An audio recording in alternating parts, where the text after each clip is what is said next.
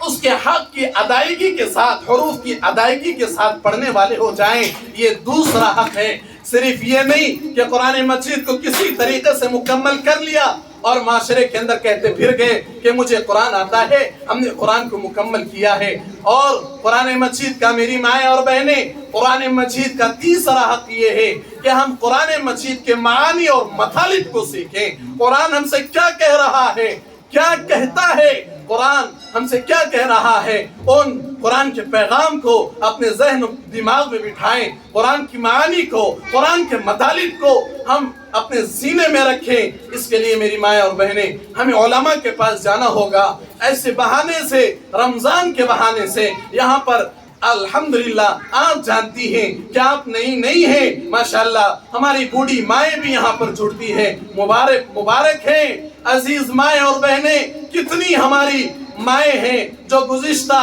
ہمارے درمیان موجود تھی۔ اللہ کا کرنا یہ ہے، اللہ کا فیصلہ یہ تھا کہ وہ اس ماہ مبارک میں آج وہ ہمارے درمیان نہیں ہے، وہ آج ہمارے درمیان نہیں ہے۔ کل کیا پتا کہ ہم میں سے کون دنیا کے اندر رہے گا، آئندہ رمضان کسی کو ملے گا یا نہیں ملے گا، یہ کس کو علم ہے، اللہ جانتے ہیں۔ اس لیے میری مائیں اور بہنیں، ہمیں صحیح معنی میں رمضان کی قدر کرنی چاہیے۔ اور قدر کیسی ہے؟ قرآن کی تفسیر کو سیکھنا یہ رمضان کی قدر ہے، قرآن کو سننا یہ رمضان کی قدر ہے، علماء کی تفسیر کو سیکھنا اور سننا یہ رمضان کی قدر ہے۔ اس کے لیے میری مائیں اور بہنیں، قرآن مجید کا جو بنیادی حق ہے وہ تیسرا یہ ہے کہ ہم قرآن مجید کے معانی اور مطالب کو سیکھ لیں۔ سورہ واقعہ کے اندر جو پارے 27 کے اندر سورہ رحمان کے بعد جگہ جگہ حق تعالی شانہ درختوں کو اگایا اور پانی کو آسمان سے برسایا، زمین سے غلوں کو نکالا، تو کہہ رہا ہے کہ یہ زمین سے غلوں کو نکالنے والا کون ہے؟ آسمان سے پانی کو برسانے والا کون سی طاقت اور کون سی قدرت ہے جو آسمان سے پانی کو نازل کرتا ہے؟ قربان چاہیے، یہ صرف اور صرف اللہ کی طاقت اور قدرت ہے جو زمین سے غلہ، آسمان سے پانی اور درختوں کو اگاتا ہے اور انسانوں کو موت و حیات دیتا ہے۔ یہ اللہ کی طاقت اور اس کی قدرت ہے۔ سورہ رحمان میں حق تعالی شانہ 33 دفعہ یہ فرمایا ہے فَبِأَيِّ آلَاءِ رَبِّكُمَا تُكَذِّبَانِ، جنت کا تذکرہ سورہ رحمان میں بڑے لطیف پیرانے سے موجود ہے، جہنم کا تذکرہ تاکہ ڈرنے والے ڈریں، اللہ کے عذاب سے ڈر کر کے اپنی زندگی کو صحیح معنی میں ایمان والی زندگی بنا لیں، 5 وقتہ نمازی بنا لیں اور قرآن کو صحیح معنی میں سیکھنے والا بنا لیں۔ عذاب سے ڈرایا اور اس کے بعد قرآن مجید میں 33 دفعہ یہ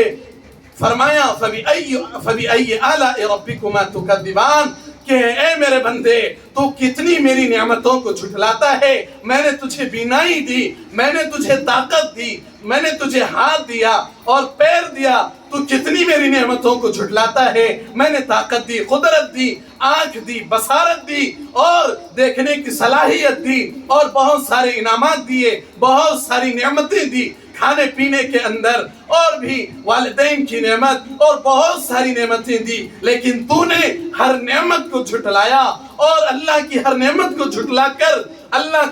اللہ سے دور اور جہنم سے قریب ہوتا گیا۔ اس لیے میری مائیں اور بہنیں، قرآن مجید ہم سے کیا کہتا ہے، قرآن مجید کی تعلیمات کیا ہے، ہم تمام کو اس بات سے واقف ہونا چاہیے۔ اللہ کی طاقت، اللہ ہمارے محتاج نہیں ہیں، یہ ذہن میں رکھیے۔ اللہ کی طاقت اور اللہ کی قدرت اتنی وسیع ہے کہ جس کا کوئی اندازہ نہیں لگا سکتا۔ موسیٰ علیہ السلام کو فرعون کے گھر میں اور فرعون کے محل میں پرورش کرانے والا ایک اللہ کی طاقت اور ایک اللہ کی قدرت ہے۔ موسیٰ علیہ السلام ایک نبی ہیں، فرعون نے 1 سال کے سارے مذکر بچوں، لڑکوں کو زندہ درگور اور ان کو قتل کرنے کا پروپیگنڈا جادوگروں اور شاعروں کے بہانے اور ان کی باتوں میں آ کر کے